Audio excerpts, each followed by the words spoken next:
والے کو سوچنے کا ہے. تو اس طرح کے کپڑوں سے پھر صف میں کھڑا نہ ہو, پھر گھر میں نماز پڑھ لے.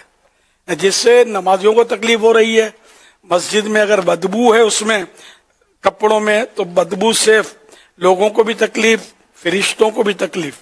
تو اس طرح کا لباس پہن کر, یا کسی کے منہ میں بدبو آ رہی ہے معاذ اللہ, تو یہ کہ اس کی دو صورتیں ہوتی ہیں بدبو کی. ایک تو یہ کہ کچی پیاز, کچا لہسن کھا لیا.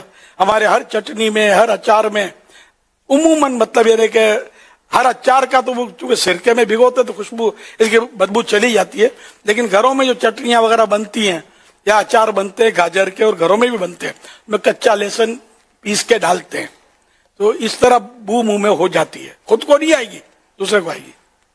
تو ایسی صورت میں مسجد میں داخلہ جبکہ منہ سے بو آ رہی ہے, کوئی بو والی چیز کھائی اور بو اس کی ختم کر دی کسی ٹیکنک سے, تو اس کا مسئلہ, اس کو اجازت ہے. اگر بو آ رہی ہے اس صورت میں مسجد میں جانا حرام. دوسری بو کی ایک صورت یہ کہ پیٹ کی خرابی, اب زیادہ کھانا, بغیر چبا کے کھانا, بڑے بڑے نوالے دھکیلنا پیٹ کے اندر, تو آخر یہ ربڑ کا جو اندر مشین ربڑ کی, تو یہ کیا کرے گی یار, کس کس کا مقابلہ کرے گی؟ بھائی سڑائے گی اندر, سڑائے گی تو منہ کے ذریعے بھی احتجاج شروع ہو جائے گا. تو اب یہ جو منہ سے بدبو جو اندر سے آ رہی ہے, اس کا تھوڑا علاج یہی کہ میدا اپنے کھانے پر اور علاج کرے. خالی وقتی طور پہ چورن کھا لیا اور ٹھونستے رہے تو حل مشکل ہے. سب پر مطلب آپ کو دھیان دینا پڑے گا اگر مسجد میں آنا ہے تو. تو اس لیے مطلب بدبو اگر منہ میں یا کپڑوں میں آتی ہے, بدن میں آتی ہے, پھوڑا ہے, زخم ایسا جس سے بدبو آتی ہے, لوگوں کو گھن آتی ہے, پریشانی ہوتی ہے, تو ایسی صورت میں مسجد میں داخلہ منع ہے. اسی طرح جس کی زبان سے لوگوں کو تکلیف ہوتی ہے وہ بھی مسجد میں, جیسے بعض کاکے بڈھے ہوتے ہیں وہ کوئی لینگویج نہیں سمجھتے, امام نے 1 منٹ دیر کر دی, اب خیر نہیں امام کی, اب چڑھائی کر دی. اب یہ کاکا سوچتا نہیں, بڈھا سوچتا نہیں کہ مسجد میں شور مچا رہا ہوں, یہ کون سا ثواب کا کام ہے یار. ہاں 1 منٹ لیٹ آیا تو یہ کون سا گناہ کا کام تھا جس میں یہ برس پڑے. تو لوگ مطلب اب بیچارے کو مجبوری ہوگی, وضو میں دیر ہو گئی, کوئی مسئلہ ہو سکتا ہے انسان کا. تو اور چیزوں میں ہمیں لیٹ نہیں ہوتا یار, ہمیں پوری جماعت کب ملتی ہے. تو امام کو چاہیے کہ وقت پر آئے. تنفیر عوام کی صورت بھی بعض اوقات بنتی ہے, امام اگر عادی ہو نا لیٹ آنے کا تو لوگ پھر ظاہر کہ پریشان بھی ہوتے ہیں. تو امام پریشان نہ کرے, لیکن یہ کہ کبھی 1 منٹ لیٹ انسان ہو جاتا ہے تو اس پر چڑھائی کرنا یہ درست نہیں ہے. یہ دل آزاری, اور ایک امام کا اپنا مقام ہوتا ہے, یہ لوگوں کی نظروں سے گر جائے گا, لوگوں کو نماز کا لطف نہیں آئے گا. مطلب مسائل ہی مسائل ہیں, دل آزاری الگ گناہ کا کام ہے. تو اس طرح کرتے ہوتے تو جو اپنی زبان سے لوگوں کو تکلیف دیتا ہے تو اس کو جس پر جو قدرت رکھتا ہے اس پر واجب ہے کہ اس کو روکے. اب چاہے اس کو سمجھا دے, جو بھی ہے نا کہ اس کو روک کے, یا مسجد میں اگر کوئی ایسا شخص ہے جو ایذا دیتا ہے لوگوں کو, آدھا پاگل ہے, کوئی لینگویج نہیں سمجھتا, یا پورا ہی پاگل ہے, پھر پورے پاگل کی تو پھر حدیث پاک میں بھی ہے کہ پاگلوں اور بچوں سے مسجد کو بچاؤ. یہ تو بالکل صراحت ہے اس کی, تو کھلے لفظوں میں پاگل کا. لیکن بعض نیم پاگل ہوتے ہیں تو بڑی عقل کی باتیں کرتے ہو تو پھر یہ بیک جاتے ہیں, تو لوز ٹاکنگ شروع کر دیتے ہیں. تو ایسوں سے جس سے لوگوں کو تکلیف ہوتی ہے, مسجد میں شور ہوتا ہے, مسجد کا ماحول خراب ہوتا ہے, تو ایسوں سے بھی مسجد کو بچانا ہے کہ مسجدیں ان کاموں کے لیے نہیں بنی. بعض لوگ مسجدوں میں چوپال لگاتے ہیں, ہا ہا ہا کر کے ہنس رہے ہوتے ہیں, اور اپنے لے کر کچھ نہ کچھ ایسی باتیں لے کے بیٹھے ہوتے ہیں مسجدوں میں. یہ سب کے لیے مسجدیں ان کاموں کے لیے نہیں ہیں, مسجدیں اللہ کی عبادت کے لیے ہیں. ہاں درس دینا مسجدوں میں تو یہ تو شروع سے چلا آ رہا ہے, تو یہ دین کا درس دے رہے ہیں, نیکی کا درس دے رہے ہیں, قرآن کا درس دے رہے ہیں, حدیث کا درس دے رہے ہیں, یہ بیان ہو رہے ہیں نیکیوں کے سنتوں بھرے, اور کسی نمازی کو ایذا نہیں ہو رہی. تو اس انداز میں ان کاموں کی تو اجازت ہے, لیکن جنرلی مطلب جو جن کاموں کو لوگ لے کر بیٹھے ہوتے ہیں, چوپال لگاتے ہیں, دنیا کی باتیں کر رہے ہوتے ہیں, تو اس کی بھی حدیث پاک میں صراحت ہے کہ قیامت کے قریب, یہ قیامت کی نشانیوں میں سے, قیامت کے قریب لوگ قیامت کے قریب مسجد میں دنیا کی باتیں ہوں گی, تم ایسوں کے پاس مت بیٹھنا, کہ ان کو خدا سے کوئی کام نہیں ہے. اب بڑے بڑے بعض اوقات معززین نظر آ رہے ہوتے ہیں، داڑھی بھی سفید، چمڑی بھی سفید. لوگ بولے کہ بھائی اس کو ولایت کی تاج تو اس کی نظر سے ملے گا، اور ہاں کر کے ہنس رہا ہوتا ہے، اور مسجد میں ہیں کر کے باتیں کر رہا ہوتا ہے. اس کی ولایت نظر سے تو ولایت چھن جائے تو الگ بات ہے، ملنا مشکل ہے. تو یہ لوگوں کی بہرحال سوچ ہوتی ہے. تو مسجد میں بالکل چونکہ چاں کچھ بھی نہیں، اللہ کا ذکر کرنا ہے اور اس طرح کرنا ہے، تلاوت کرنی ہے اس طرح کرنی ہے، درود و سلام پڑھنا ہے اس طرح پڑھنا ہے کہ کوئی نماز پڑھ رہا ہے اس کو ایذا نہ ہو، تکلیف نہ ہو.